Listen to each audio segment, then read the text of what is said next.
수상 잠룡은 월급은 다 자선단체에 기부하고 군인연금으로 생활했습니다. 비가 오면 물난리를 겪는 방콕의 하수도와 도로를 정비하여 침수를 막았습니다.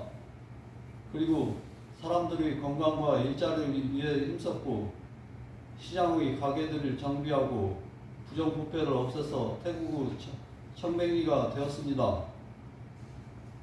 남미의 무이카는 2010년부터 15년까지 우루과이 대통령을 역임했습니다. 그 사람은 세계에서 가장 가난하고 검소한 대통령으로 알려졌고 우루과이 국민들에게 사랑과 존경을 받았습니다. 대통령 취임 당시에는 자가용 한 대가 재산의 전부였고 재임 시에는 대통령 관저가 아닌 집에서 출근했다고 합니다. 퇴임 후에는 평범한 집에서 텃밭을 만들어 농사를 짓고 살았습니다. 우루과이도 5년 단임 대통령제를 하고 있어서 세계에서 우리나라와 그 나라 두 나라만 5년 대통령 임기제를 시행하고 있습니다. 무이카 같은 사람들의 노력으로 우루과이가 남미에서 정치 선전화가 되었습니다. 다른 중남미 국가들은 콜롬비아나 에콰도르 같이 마약 문제로 사회가 골치 아프거나 아르헨티나와 같이 인플레가 심한데 우루과이는 국민소득이 2만 달러 가까이 되고 민주화되어서 안정된 나라가 되었습니다. 우리나라에도 청백리가 많은데 황희 정승이 월급 받으면 다 불우한 사람들을 도와주고 비 새는 집에서 살았다고 하는 이야기는 유명합니다. 해방 후에 청백리로 유명한 사람은 변형태 장관입니다. 부천 파춘소장이 변 장관 아버지 묘소 가는 길이 비 오면 진창이 되어서 변 장관을 위해서 길을 내주었다고 합니다. 변 장관은 고향 마을길을 가는데 길이 잘 나와 있는 것을 보고 왜 그런지 물어보았습니다. 그랬더니 이 지역 경찰서장이 변 장관을 위해서 새 길을 놓았다고 하니까 변 장관은 사사로운 이유로 길을 닦았다고 그 경찰서장을 해임시켜 버렸습니다. 변 장관은 해외 출장 갈 때는 여비 사용 명세서와 함께 거스름돈을 몇천 달러씩 국고에 반납했습니다. 요즘 국회의원이나 시의원 등이 외유 문제로 말썽이 많은데 이 변형태 장관을 본받아야 할 것입니다. 공직자들이 윤리적으로 너무 청백만 고집하고 나라를 다스리는 경륜이 부족하게 되면 안 되고 청백하면서도 경륜을 갖춰야 합니다. 나라 경제가 어려울 때 돈을 풀어서 경기를 활성화해야 되는데 경제 부처 관료들이 청렴하기만 하고 아무것도 몰라서 오히려 돈을 걷어들이는 긴축 정책을 펴면 나라 경제는 나락으로 떨어집니다.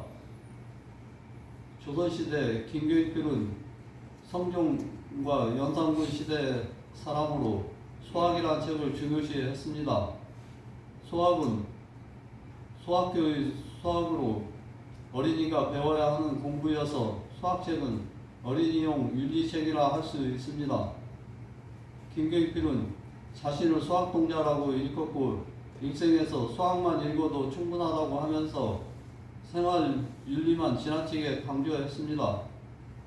그래서 나라를 다스리는 경륜이 부족한 경우가 되었습니다. 그 전에 세조와 성종도까지는 나라를 경영하고 백성을 잘 살게 하는 경륜의 정치를 했습니다. 그러나 중종 임금 때 김경필의 제자들이 정권을 잡자 나라가 소학을 중시하고 경륜을 소홀히 하게 되어서 조선시대 중후반기에 나라의 힘이 약해지는 원인이 되었다고 합니다. 욕심을 없애고 마음을 비우면 남에게 착하게 대함으로 복을 받습니다. 그런데 경전은 복받아서 잘 산다는 차원을 넘어서 여기저기에서 마음을 비우라고 합니다.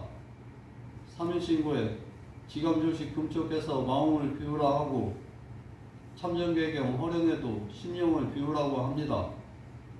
경전 말씀 따라 원도하면서 마음을 비우고 오래 앉아 있어도 밥도 안 나오고 떡도 안 나옵니다.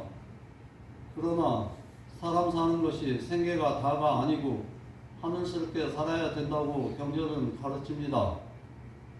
하늘스럽게 사는 것은 하늘이 준 성품을 돌아보면서 사는 것이고, 땅에 미혹되어 사는 것은 하늘스럽게 살지 못하는 것입니다.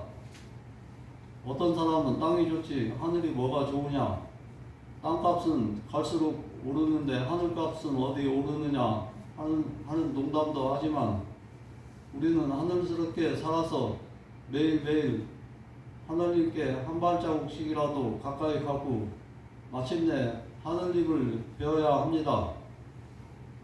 마음 욕심을 비우면 단지 마음이 비워지는 것만 아니라 한 가지 중요한 일이 생깁니다. 마음을 비우면 우리의 영혼은 마음 욕심 대신에 성품을 돌아본다는 일이 생깁니다.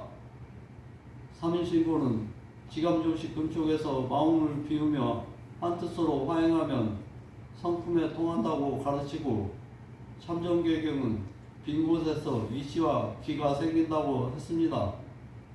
이처럼 마음을 비우면 성품을 돌아보게 되고 천지의 이치와 기를 받게 됩니다. 물질적 곳간과는 다르게 마음을 비우면 우리 영혼은 성품으로 채워집니다. 그래서 하나님은 우리에게 마음을 비우라고 하는 것입니다. 우리는 참 성품을 통해서 하나님께 다가갈 수가 있고 바른 길을 걸을 수 있어서, 참 성품은 나와 하나님을 연결시켜주는 매개체라고 할 수 있습니다. 머리꼴 속에 내려와 있는 성품을 통해서 하늘길을 걸을 수가 있고 하나님께 가까이 갈 수가 있으니, 마음 비우는 일이 매우 중요함을 알 수가 있습니다.